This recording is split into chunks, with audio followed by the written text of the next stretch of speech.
हाल ही में बाबा साहब भीमराव अंबेडकर की जयंती थी, तो इसीलिए न्यूज़ में है। तो इनसे क्वेश्चन भी पूछा जा चुका है यूपीएससी में। तो चलिए देखते हैं कि इनका क्या महत्व है भारत में। The nation celebrated 131st birth anniversary of doctor Bhimrao Ambedkar on 14 अप्रैल 22। 14 अप्रैल को इनकी बर्थ एनिवर्सरी थी। तो चलिए, चूंकि ये इंपॉर्टेंट है तो इसलिए इनको देख लेते हैं।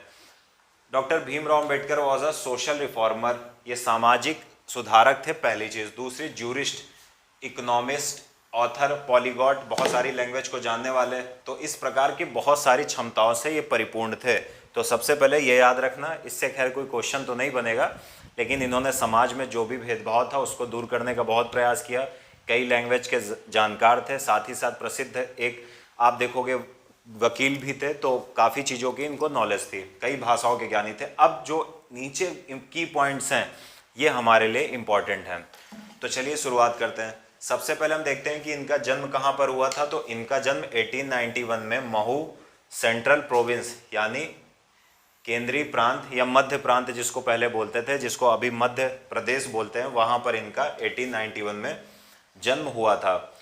आगे अगर हम इनकी प्रोफाइल की बात करें तो इन्हें बोला जाता है father of the Indian constitution, और साथ ही साथ नेहरू सरकार में ये भारत के पहले लॉ मिनिस्टर भी थे। इस बात को याद रखना, जो भारत की पहली सरकार थी, नेहरू गवर्नमेंट थी, वहाँ पर ये लॉ मिनिस्टर भी थे। साथ ही साथ chairman of the drafting committee for the new constitution, Bharat के संविधान की जो प्रारूप समिति थी यानी ड्राफ्टिंग कमेटी थी, उसके ये चेयरपर्सन भी थे, यानी उसके अध्यक्ष भी थे। आगे अगर हम बात करें, well known statesman who fought for the rights of Dalits and other social backward classes, ये एक प्रसिद्ध व्यक्ति थे जिन्होंने न केवल दलितों के बल्कि जो अदर बैकवर्ड क्लास हैं उनके सोशल स्टेटस के लिए बहुत लंबी लड़ाई लड़ी थी। आगे अगर हम बात करें इनका कंट्रीब्यूशन क्या है, महाड़ सत्याग्रह इन मार्च 29 अगेंस्ट हिंदूज। देखिए, महाराष्ट्र में महाड़ में एक तालाब था, उस तालाब में क्या था कि जो दलित थे, जो बैकवर्ड क्लास के लोग थे, उनको पानी नहीं पीने दिया जाता था।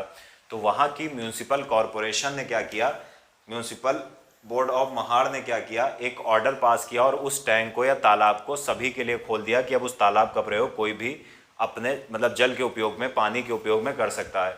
इसका हिंदुओं ने विरोध किया और इसके खिलाफ भीमराव अंबेडकर जी ने क्या किया, इसके खिलाफ उन्होंने महाड़ सत्याग्रह शुरू कर दिया।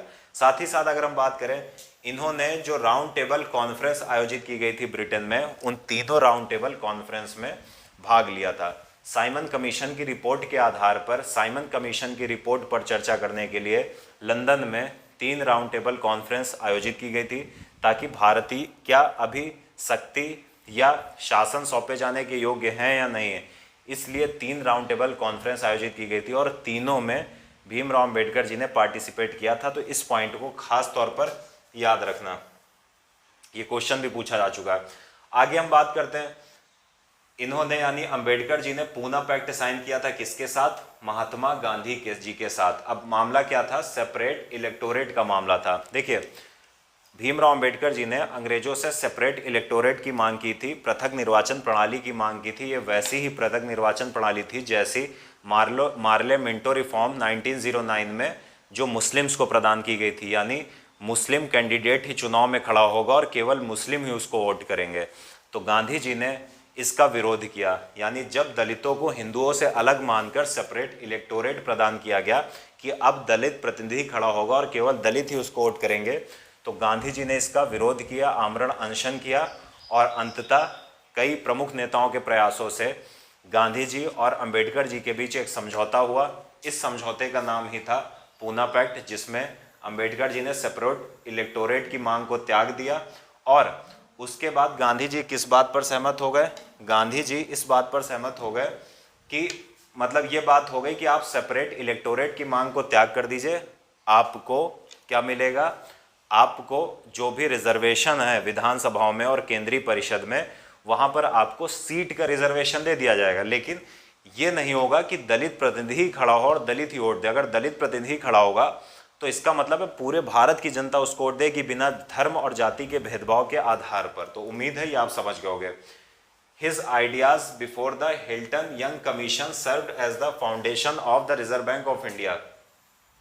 इन्होंने हिल्टन यंग कमीशन के सामने अपने विचार भी रखे थे और हिल्टन यंग कमीशन की सिफारिशों के आधार पर ही भारत में आप देखोगे कि रिजर्व बैंक ऑफ इंडिया की स्थापना हुई थी। चलिए आगे थोड़ा सा देख लेते हैं।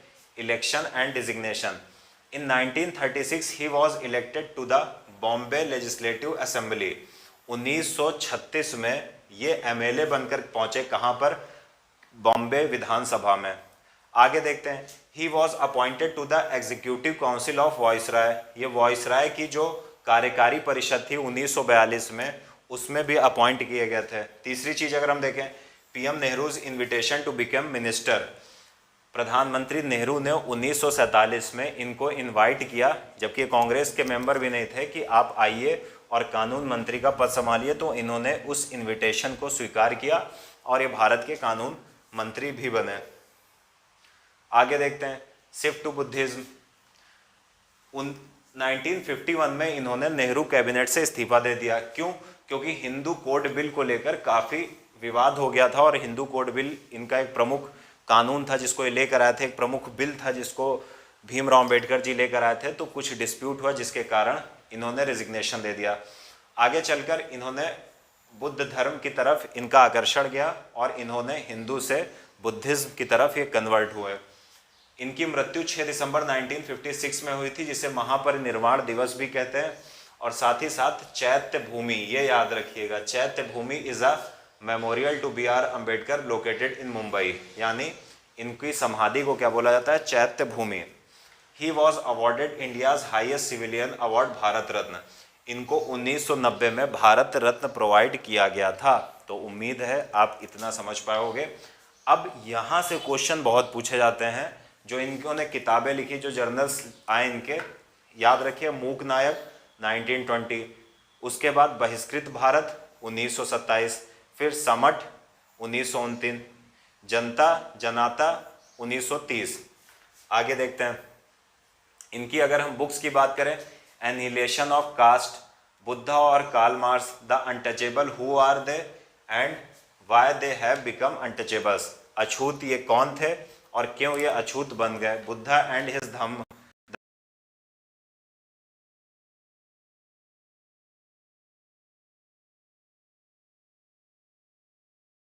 हितकारी सभा 1923, independent labour party 1936, scheduled caste federation 1942। तो ये कुछ प्रमुख इनके जर्नल्स हैं, इनकी किताबें हैं, इनके द्वारा स्थापित ऑर्गेनाइजेशन है। ये तीनों आपको याद होने चाहिए क्योंकि इससे क्वेश्चन पूछे जाते हैं और पूछे जा चुके हैं।